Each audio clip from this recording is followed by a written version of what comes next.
Tanrı dağı, Tanrı dağı, yırtılsın feleğin ağı. Yas bürüdü yeri göğü, selam Doğu Türkistan'a. Delerse kan deler yeri, bu kan ki kündeler yeri. Öfkemiz sendeler yeri, selam Doğu Türkistan'a. Dağların mor çiçeğine, kefenin bıçağına, perçin vurulur çağına, selam Doğu Türkistan'a. Çevrelendi her yanımız, hakka bağlandı canımız. Cihanda tekti önümüz, selam Doğu Türkistan'a. Düşen düştü yanımızdan, yokumuzdan varımızdan, ölümüzden dirimizden, selam Doğu Türkistan'a. O Türklüğünden ötürü dar ağacından yatırı. Unutmam Osman Batur'u, selam, selam Doğu Türkistan'a. Çin'den, türer tükenir içinden, Bilge Kağan'ın öçünden, selam Doğu Türkistan'a. Halsiz, takatsiz Çin'deyim, bir acının içindeyim, baş kaldır baş ucundayım, selam Doğu Türkistan'a. 40 yiğit at sürer beyden, batan günden, doğan aydan, Türkiye'den, kandaşlarımdan, selam olsun Doğu Türkistan'a. Doğu Türkistanlı kardeşlerimizin hazırladığı Ailemiz Nerede isimli programımızın bilgilendirme konferansına hepiniz hoş geldiniz. Sözü Doğu Türkistan'da ve kamplarda yapılan zulmü, soykırımı, yaşananları anlatmak üzere Sayın Medine Nazimi ve Mirza Ahmet İlyasoğlu'na bırakıyorum. Herkese merhabalar, hepinize iyi günler diliyorum. Ben Medine Nazimi, Uygur Türk'ü Türkiye Cumhuriyeti vatandaşıyım. Benim kız kardeşim 2006 senesinde Türkiye'ye eğitim amaçlı gelmişti ve İstanbul Üniversitesi İşletme Bölümünden mezun oldu. Aynı zamanda bir Türkiye Cumhuriyeti vatandaşıydı. Memlekette hasta olan anneme bakmak için gidip oradan bir daha da dönemedi. Çünkü Çin'in karanlık toplama kamplarına alınmış. Şu ana kadar kendisinden haber alamıyorum. Sağlığı nasıl, hangi durumda bilmiyorum. Ve ona ulaşmak için 1,5 senedir mücadele ediyorum. Ve şu anda benim gibi aile üyelerini kaybeden arkadaşlar bir araya geldik. Sesimizi duyurmak için elimizden gelen çabaları gösteriyoruz. İlk önce sokaklarda orada olan zulümler yazılan pankartlarla faaliyet göstermeye başladık. Sonra Pekin Büyükelçiliğimizin bize yazdığı maile dayanarak, yani orada şöyle yazıyordu: sizin akrabalarınız hala Çin vatandaşı olduğu için Çin'in temsilcilerine başvurmanız gerekiyor diye mail geldiğinden dolayı biz Çin'in İstanbul Başkonsolosluğu'na dilekçe yazdık kardeşlerimizden, aile üyelerimizden haber alabilmek için. Maalesef Çin hükümeti bizim dilekçelerimizi kabul etmedi ve sonra biz onlar cevap verene kadar orada bekleyeceğimizi söyledik ve onu hala 7,5 aydır İstanbul Çin Konsolosluğu'nun önünde devam ediyoruz. Çünkü bizim aile üyelerimiz orada özgürlüğünden, hayatından olurken biz elimiz kolumuz bağlı, ben ne yapabilirim ki diye oturamayız. Çünkü bu bizim vicdanımıza yatmaz. Biz insan olduğumuzdan dolayı onların da insan gibi yaşaması için, onlarla istediğimiz zaman iletişim kurabilmemiz için, istediğimiz zaman onlarla yüz yüze görüşebilmek için mücadele etmek zorundayız. Biz Doğu Türkistanlılar şu an 21. yüzyılda insanların dinleyip bir de inanamayacağı kadar ağır şeyler yaşıyoruz. Çünkü biz anlattığımızda insanların ağzı açık kalıyor. Ama maalesef biz bunları yaşıyoruz. Bizim yüreğimiz yanıyor. Biz bireysel olarak arkadaşlarla bir araya geldik. Aile üyelerimiz ve milletimizin başına gelen bu soykırımı anlatmak için yola çıktık. Ve şu anda Doğu Türkistan için Anadolu seferi düzenledik. İlk durağımız Bursa'ydı. Buradaki vatandaşlarımızın, belediye başkanlarımızın destekleri için hepsine teşekkür ediyoruz. Ayrıca önümüzdeki pazartesi günü, salı, çarşamba günleri Konya'da olacağız. Konya'daki tüm kardeşlerimizin de bize destek olmasını canı gönülden umut ediyorum. Hepinize teşekkürler.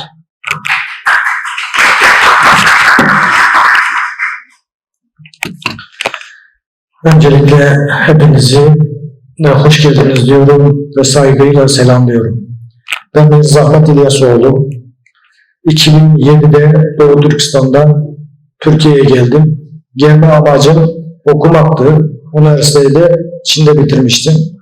Ve buraya gelerek yüksek lisansımı Konya'daki Selçuk Üniversitesi'nde bitirdim. Aslında bizim şu an hem ailemize hem bizden sonrakilere hizmet etme olmasıydı.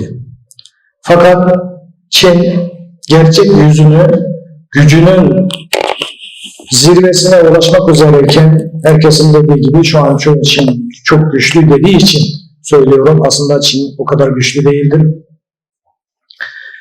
Böyle bir zamanda Çin gerçek yüzünü ortaya çıkardı ve kendi ideolojisini birebir uygulamaktadır. İdeolojisi şu, Feywo Çincesiyle Feywo Zule Çişinbiyi, benden olmayan bana düşmandır demektir. Onun içindir ki Çin kendi nüfusunun 1,5 milyar olduğunu söyleyen Çin aslında bugüne kadar birçok milleti asimile etti. Ve bu milletlerin içinde Doğu Türkistan vardı. Doğu Türkistan'ın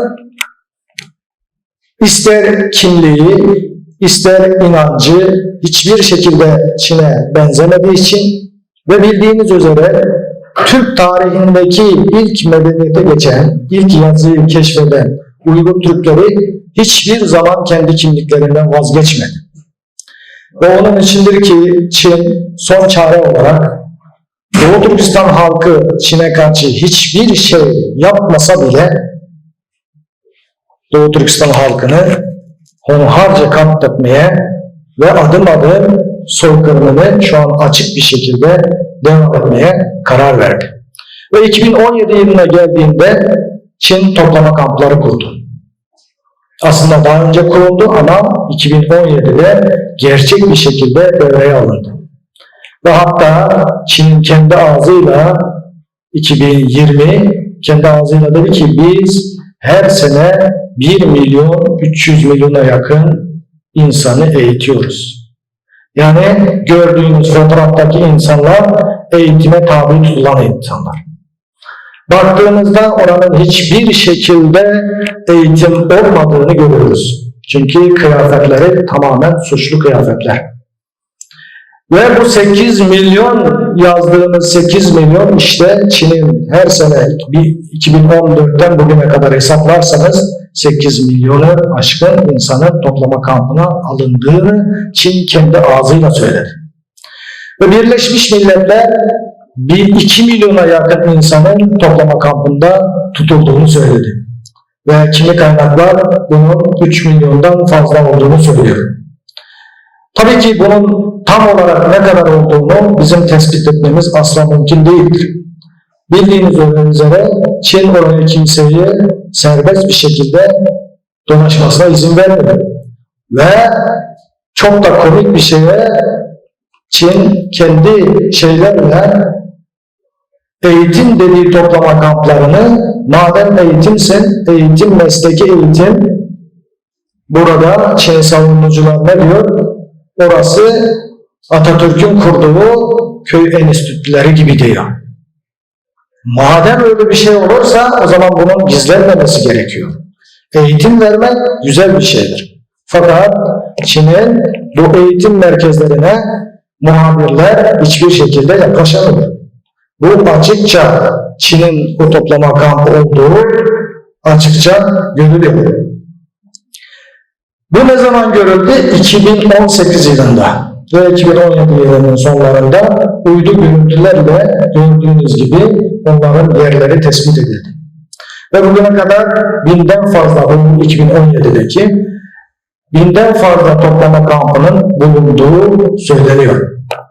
Ve bunun toplama kampına gidip hatta Çin kendi yakınlarını mesela Pakistan'dan, Arap Orta Doğu'dan hatta Türkiye'de Anadolu Ajansı da bu teklif ettiği muhabirlerle beraber Doğu Türkistan'a gitti. Fakat Allah'a şükürler olsun ki o toplama kampına Çin'i savunmak için aslında, Çin'in bu yaptıklarına inanmadığı, bunun tamamen bir Amerikan propagandası olduğuna inanan Ulsi Yazıcı hocamız, şu anki asıl Makedonya'da Kanada vatandaşı olan hocamız, oraya gittikten sonra toplama kampındaki insanlarla diyalog kuruyor. Senin ismin ne? Benim ismim Ayşe. Ayşe'nin kimin ismi olduğunu biliyor musun? Bilmiyorum. Sen neden buradasın? Çünkü ben namaz kılmıştım ve anneme namaz kılmayı tavsiye ettiğim için buradayım. Peki sen Müslüman mısın? Bu videolar benim uydurduğum şeyler değil. Ulsi Yazhi hocamızın orada yaptığı röportajlar, kendi kanallarına girip hala duruyor. Böyle izleyebiliriz. Ve dediler ki ben artık Müslüman değilim. Daha önce Müslümandın, neden Müslüman oldun belki şimdi değilsin? Verdiği cevap şu: ben daha önce bilmeden Müslüman olmuşum, şimdi gerçeği öğrendim ve inanmıyorum artık. Artık neye inanıyorsun? Çin Komünist Partisi'ne inanıyorum. İşte buranın bir propaganda, beyin yıkama kampı olduğu açıkça ortada. Ve aynı zamanda şu an ekranda gördüğünüz bizim aydınlarımız. 1949'dan beri Çin'in Doğu Türkistan'ı işgal ettiğinden beri türlü zorluklara rağmen milletimizin yetiştirdiği bu aydınlar sonunda yine Çin'in hedefinde. Profesör, doktor, sanatçı, iş adamları, hatta en aşağı baktığımızda sakallı veya sakallı 93 yaşındaki dedemiz ve aynı zamanda şu an bizim maalesef aramızda oturan kardeşimizin dedesi. 93 yaşındaki dedemiz bu toplama kampında.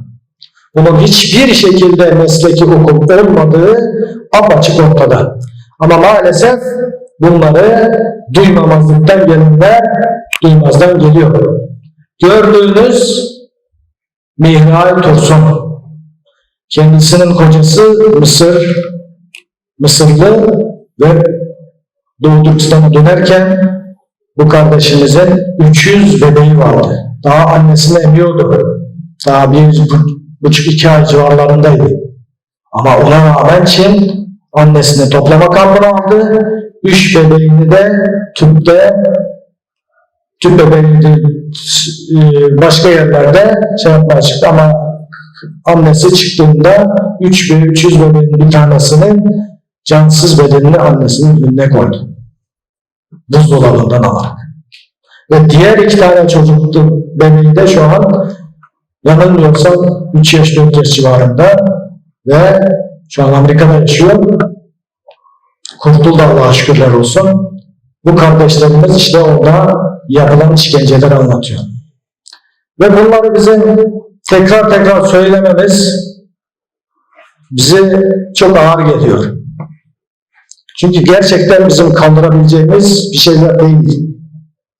Hele ben bir erkek, bir kadınlarımıza sahip çıkmak varken bunları başkasına anlatmak bize gerçekten ağır geliyor.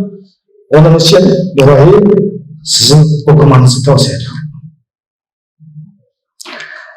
Ve toplama kampından insanlar 2018'de uydu görüntüleri ortaya çıktıktan sonra Çin burayı örtbas etmek için bunları Çin'in iç bölgelerine transfer ediyor.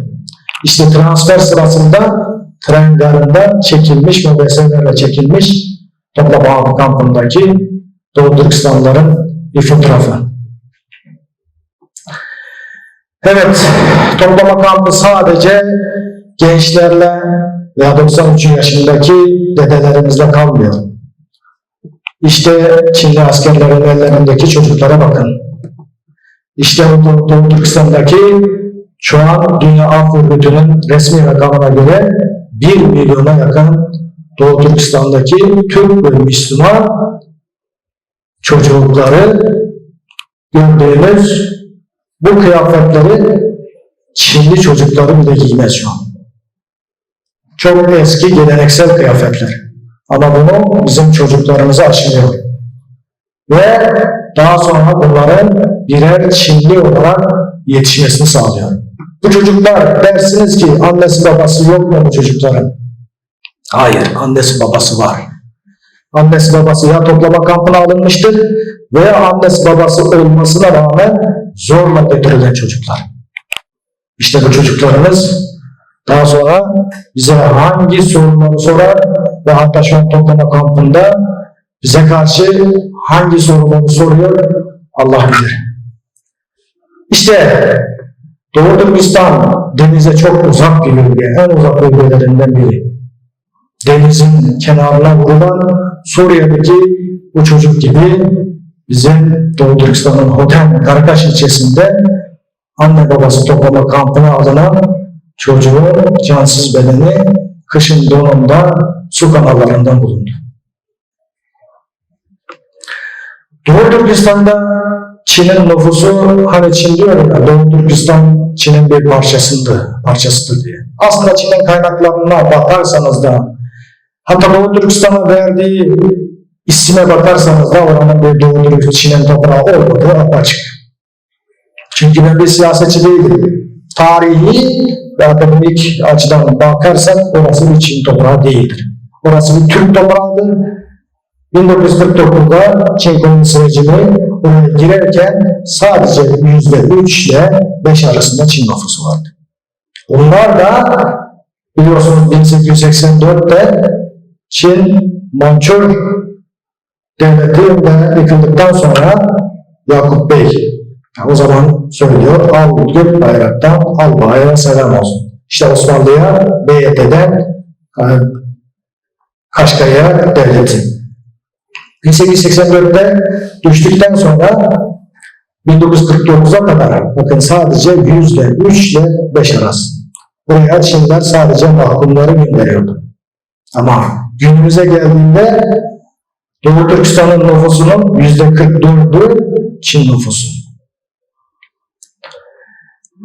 Çin'e Doğu Türkistanlıların bakın yazılar da zaten Çince, Çin'den alınan kaynaklar.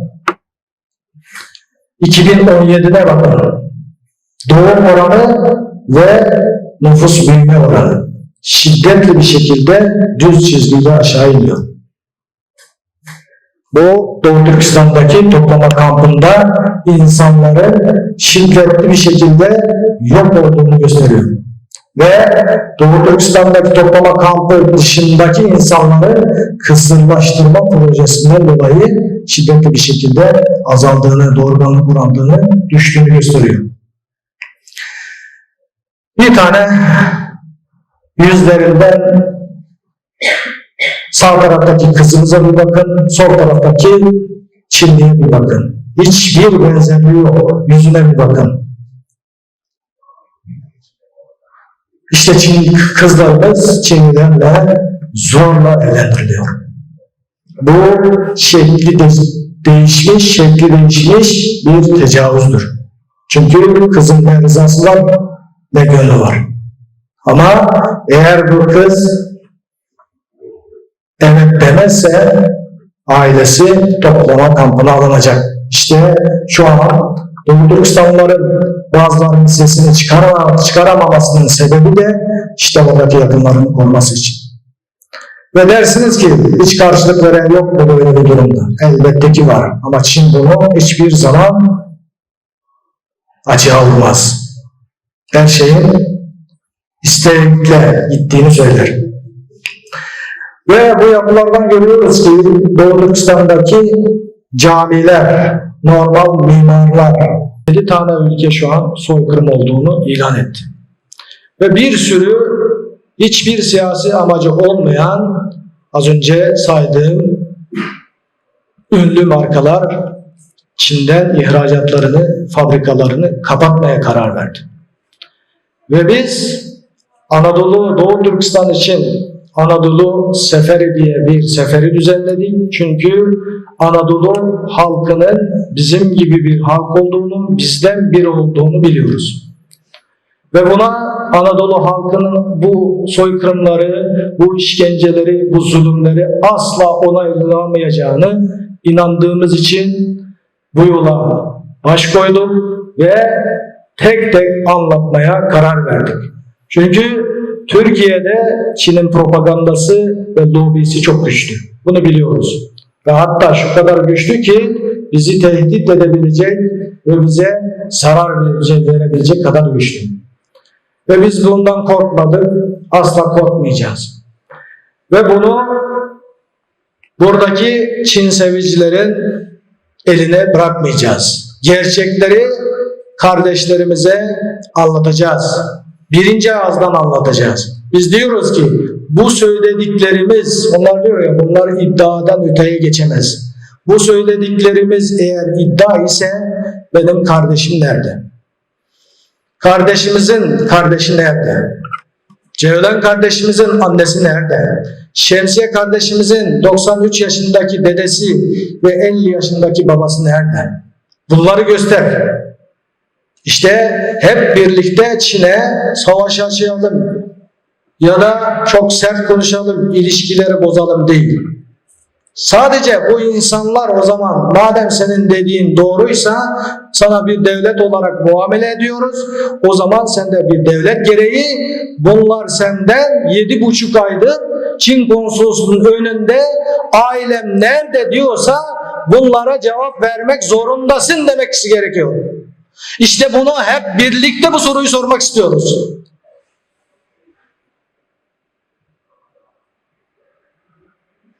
Sadece 3-5 Doğu Türkistanlı'nın orada bu hesabı değil. Eğer yalansa o zaman bizi rezil etsinler. İşte bu iddia bizim ne ekonomik gücümüz var, ne siyasi gücümüz var, ne hiçbir gücümüz yok. Ama biz haktan ve doğrudan ve gerçeklerden yana olduğumuz için hiçbir şekilde Çin'den korkmadık. Tam tersine Çin bundan korkuyor şu an. İşte bu gerçeklerle yüzleşmek istemiyor. Onun için bu noktada Anadolu halkı, Türk devleti, Türk hükümeti hiçbir şekilde Çin'e karşı aciz değildir.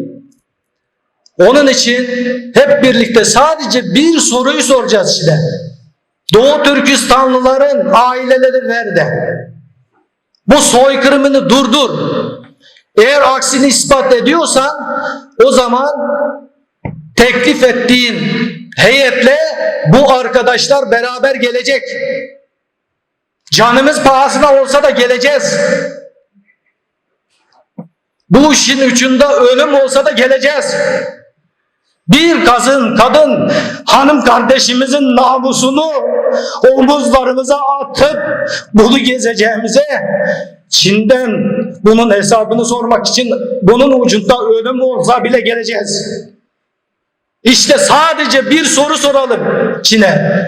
Bizim ailemiz nerede? Çin elbette ki sen bunları izliyorsun. Ve buradan Çinlilere de sesleniyorum. Biz senden asla korkmayacağız.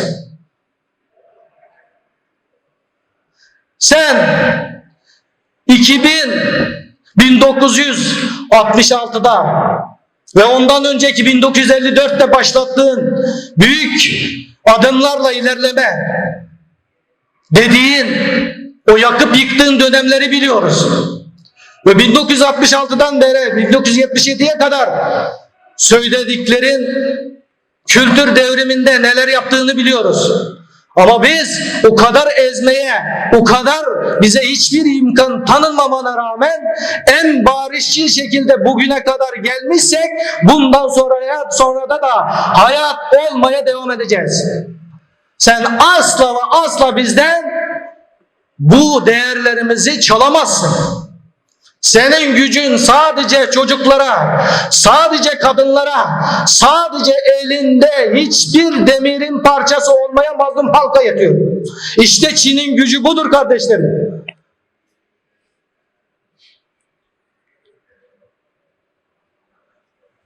Onun için Çin bize muhtaçtır, biz Çin'e muhtaç değiliz. Biz Çin'e 2 milyarlık üretim sattıysak bunun 1 milyarını Doğu Türkistanlılar tüketmiştir. Onun içindir ki burada bir temel insan hakları ihlali ve soykırımı vardır. Uluslararası Birleşmiş Milletler'in soykırım niteliğini, bunun soykırım nedir dediği bütün maddelere Doğu Türkistan'da Çin'in yaptıklarının hepsi uyuyor ve fazlasıyla uyuyor. Biz sadece bir soru soralım. Bu insanlar nerede? Önce buna cevap versin. Onun için beni sabırla dinlediğiniz için teşekkür ederim. Size güveniyoruz. Biz hep bir oldukça hiçbir zaman insanlık buna asla hayır diyemez. Çünkü demiyor da. Ne yapabiliriz dediğimize geldiğimizde yapmak çok basit. Herkesin eline şunu talep ediyorum ben. Çok basit bir şey. Etrafınızdaki herkes eline 4 A4 kağıda zalim Çin Uygur soykırımını durdur.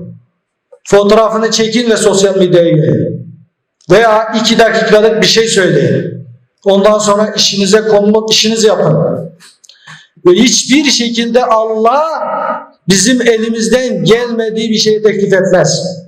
Onun için biz sadece elimizden geleni yaparız ve bu Çin bu kadar zulüm yapıyorsa tam da bizim sessizliğimizden yapıyor.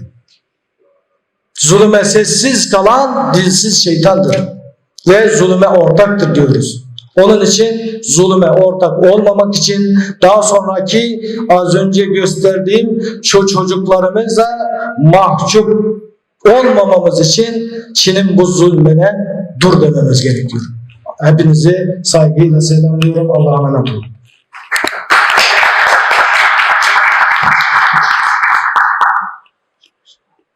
Konuşmalarından ötürü Medine Nazimi ve Mirza Ahmet İlyasoğlu'na teşekkür ederiz. Şimdi ise Bursa'da yaşayan Doğu Türkistanlı kardeşlerimizden Abdülkadir Abdülkerim'i konuşmasını yapmak üzere sahneye davet ediyorum.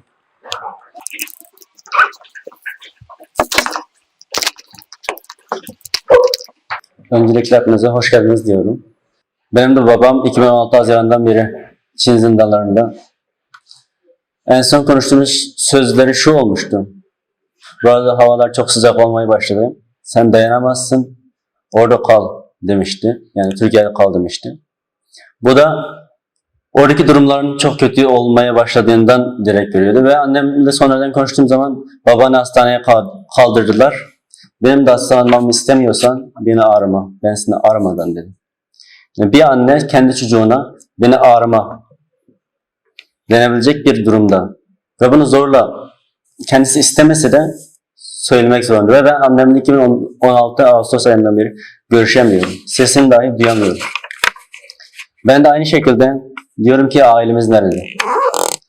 Geldikleri için Zahmet abi başta olmak üzere, Medine abimiz başta olmak üzere bütün Doğu Türkistan davası için adım atan, koşturan bütün abilerime, ablalarıma, kardeşlerime şükranlarımı iletiyorum. Burada biz sadece birkaç kişi değiliz.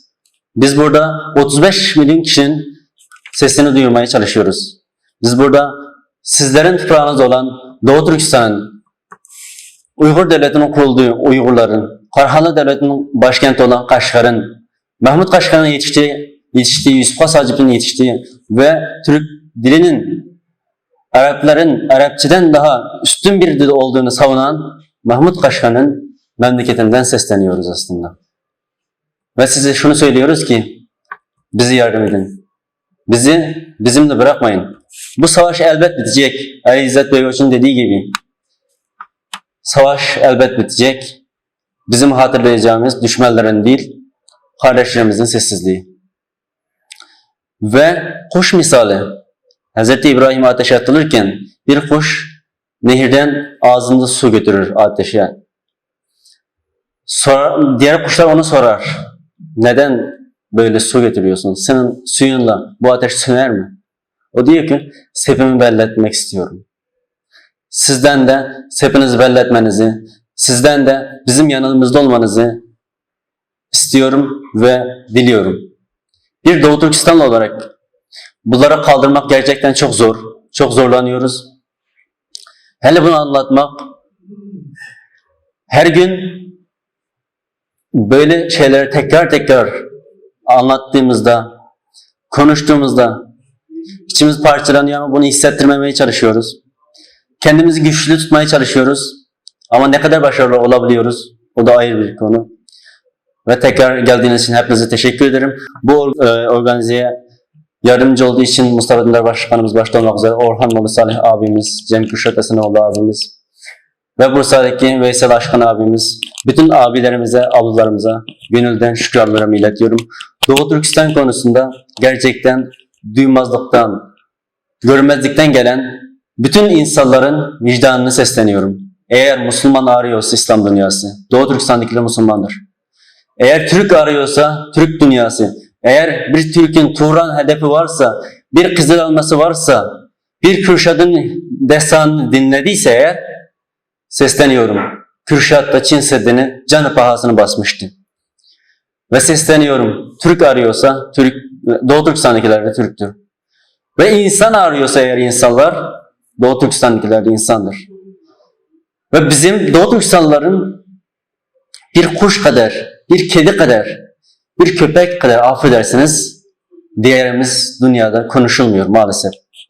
Bir kedi öldürüldüğünde veya bir araba altında ezildiğinde, ki Allah korusun, çok gündem olabiliyor. Ama Doğu Türkistanlılar milyonlarca kişi toplum kamplarına kapatılırken, binlerce kişi günde öldürülürken ve o insanların organları çalınırken maalesef bu gündem olamıyor. Maalesef çoğu medya bizi yalancı olarak göstermeye çalışıyor. Özellikle bunun başında Aydınlık Gazetesi olmak üzere. Bunlar bizi yalancı diye tanımlıyorlar ve bizim yalancı olduğumuzu iddia ediyorlar. Aslında biz yalancı olmak istiyoruz. Ben babamın hapiste olmamasını istiyorum. Ben annemin, kardeşlerimin iyi durumda olmasını istiyorum. Ben yalancı olmak için razıyım. Yalancı olmayı tercih ederim. Eğer benim dediklerim yalansa ailem nerede? Geldikleriniz için sizlere çok teşekkür ederim.